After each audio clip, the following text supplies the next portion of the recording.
पाकिस्तान के सूबों में अदम इस्तेहकाम रहे, पाकिस्तान की सरहदों में तनाव रहे, इसके लिए आलमी ताकतें बिलखसूस अमरीका, रशिया, यूएई और कतर जैसे इत्तेहादी कैसे मुमकिन तौर के ऊपर एक ग्रेट गेम खेलते हुए आपको नजर आ रही हैं। तमाम तर चीजें शवाहिद के साथ आज के इस व्लॉग में आपके सामने रखेंगे। अस्सलाम वालेकुम। आज तारीख है 15 नवंबर 2025 और मैं हूं रजा अब्बास। आपसे दरख्वास्त की वीडियो को लाइक और चैनल को सब्सक्राइब जरूर कीजिएगा। 2014-15 का जमाना तो आपको याद होगा कि इराक के अंदर क्या खेल रचा गया। कलअदम आलमी सतह के ऊपर तंजीम दाइश ने किस तरह से इंसानियत सोज मजालिम किए, बर्बरियत और सफाकत की तारीख को रकम किया। इलाकाई ममालिक हों या फिर आलमी ताकतें हों, सभी ने अपने तई ये कोशिशें की छोटे मोटे इतिहाद बना करके किसी तरह दाइश के साथ डील किया जाए,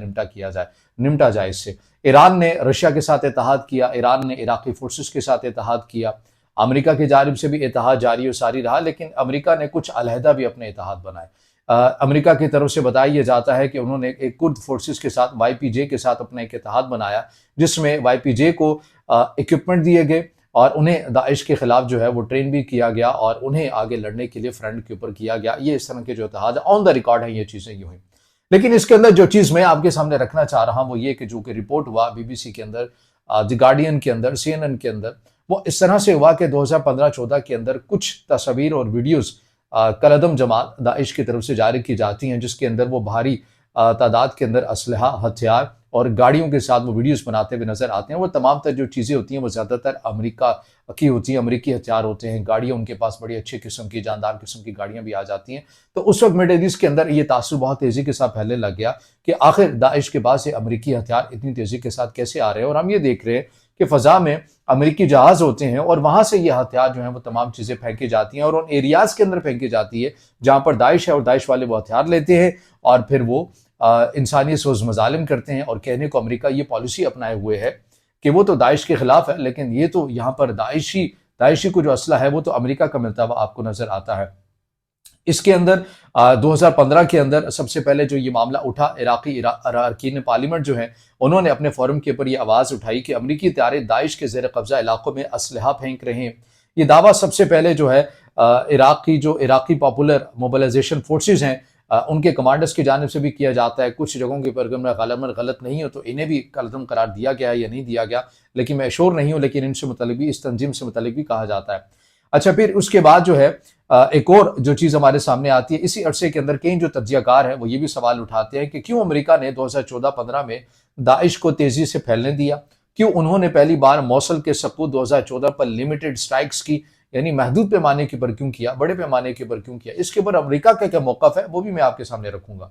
इससे मिडिल ईस्ट के अंदर ये तासुब फैलने लग गया कि अमेरिका दाइश को इस्तेमाल कर रहा है ताकि इराक और शाम में तब्दीली लाई जा सके। फिर उसके बाद रूस का जो मीडिया है 2015-16 के अंदर बार बार ये दावा करता रहा कि अमेरिकी तारे दाइश को हादसाती तौर के ऊपर मदद देते हैं। अमेरिकी कई बार ISIS पर हमला नहीं करता। रूस और ईरान का इस दौर में बुनियादी नुकता यह था कि US दाइश के खिलाफ संजीदा नहीं, वो इसे अपनी पॉलिसी के लिए अलाउ कर रहा है। अब इसके ऊपर अमेरिका क्या क्या मौक़िफ़ था वो भी रखना बहुत जरूरी है। अमेरिकी फौज ने कई बार ये कहा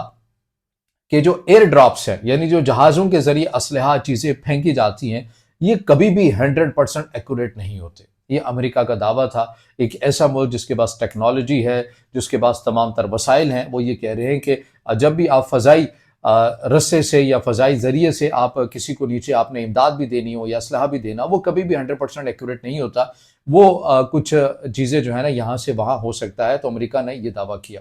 2015-14 में काफ़ी इक्विपमेंट गलत जगह पर गिरा, दाइश ने उनमें से कुछ वीडियोस जारी की। तो आप ये कह सकते हैं कि ये डॉक्यूमेंट फैक्ट तो है कि अमेरिका की तरफ से जो एयर ड्रॉप्स दिए गए, फेंके गए, उनमें बड़ी तादाद के अंदर जो असलहा था वो दाइश के हाथ लगा और कहने को अमेरिका जो था वो दाइश के खिलाफ था। लेकिन अमेरिका ने इसको ये कहा कि ये गलती से हुए हैं, ये गलती से है और कभी भी एयर ड्रॉप्स जो है वो 100% एक्यूरेट नहीं होते। अब ये चीज़ मैंने आपके सामने क्यों रखी? अब इसी चीज़ को लेकर आ जाइए अफगानिस्तान के अंदर। अफगानिस्तान के अंदर जब अमेरिकी फौज का इनखला हुआ, भारी तादाद के अंदर असलहा, कितनी तादाद के अंदर रहा ये दोहराने का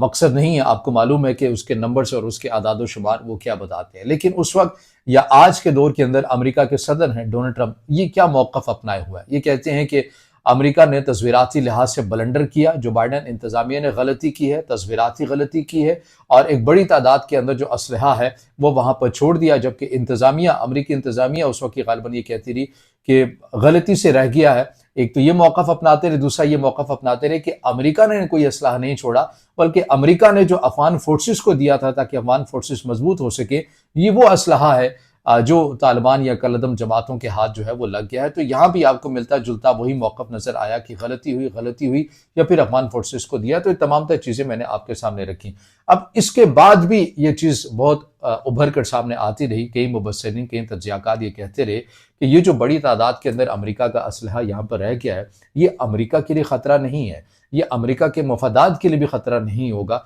ये तो अमेरिका यहाँ से जा चुका, अब खतरा किसके लिए हो सकता है? अब ये पाकिस्तान के लिए खतरा हो सकता है, पाकिस्तान की सरहदें गैर महफूज हो सकती हैं या फिर यहाँ पर तनाव बढ़ सकता है। और इससे सबसे भी बढ़कर ये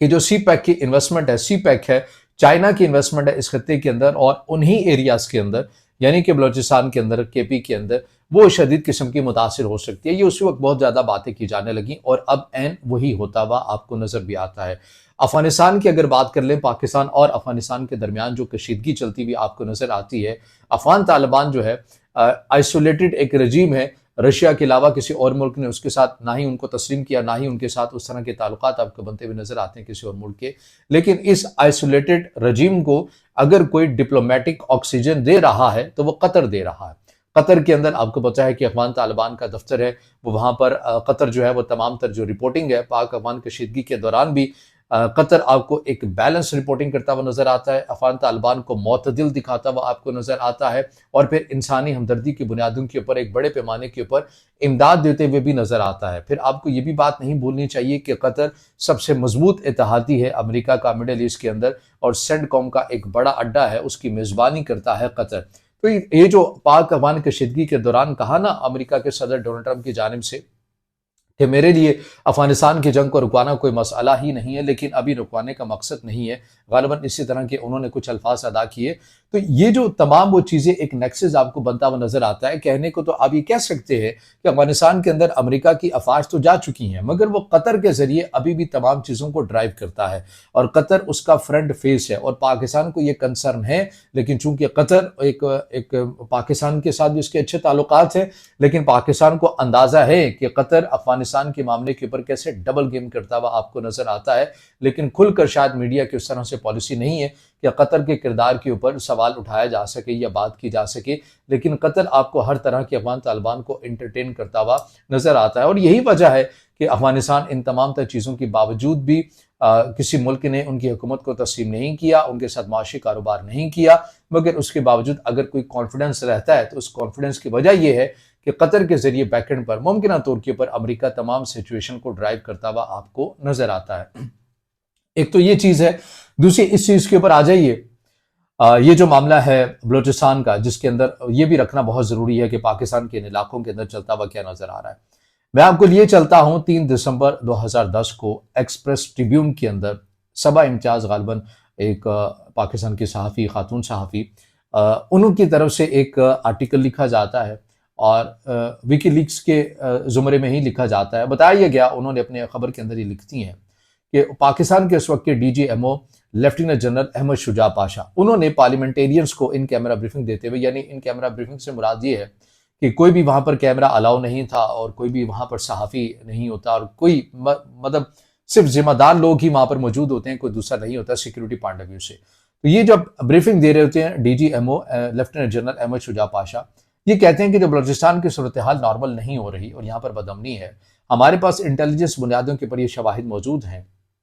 कि इस सूबे के अंदर जो अदम इस्तेहकाम जो ताकतें फैला रही हैं, उसके अंदर इंडिया का किरदार है, उसके अंदर मुत्तहिदा अरब अमारात का किरदार है और उसके अंदर रशिया का किरदार है। अच्छा, इंडिया के किरदार के वाले से कोई बात दोहराने का मकसद नहीं। आपको पता है कि इंडिया की और हमारी तो वैसे ही अव्वल दिन से एक टसल चलती हुई नजर आती है, तो सारी चीजें आपको समझ में आ जाती है। लेकिन UAE के किरदार के वाले से भी बहुत सारे दोस्त पहले से ही आगाह होंगे कि आपको पता है कि UAE नहीं चाहेगा कि जो गवादर पोर्ट है मुकम्मल तौर के ऊपर एक्टिव हो जाए, चाइना इसे बड़े पैमाने के ऊपर इस्तेमाल करे, यहाँ से तिजारत हो, और फिर जो दुबई के अपने जो पोर्ट्स हैं, जो चीज़ें हैं, वहाँ पर जो तजारती पॉइंट ऑफ व्यू से उसके ऊपर अच्छा खासा एक इम्पैक्ट आ सकता है, असर पड़ सकता है। तो इसलिए यहाँ पर बलूचिस्तान के अंदर अदम इस्तेहकाम और गवादर वाली साइड के ऊपर ही बड़े हमले होना, बदअमनी के वाक़यात होना, तो ये तमाम तर चीज़ें कहीं ना कहीं मुमकिन तौर के ऊपर सूट करती हुई नजर आती हैं कि गवादर पोर्ट को मुकम्मल फ़ाल ना होने दिया जाए। ये यूएई के किरदार के हवाले से ये चीज़ समझ में आ जाती है। अब आ जाइए रशिया के किरदार के हवाले से।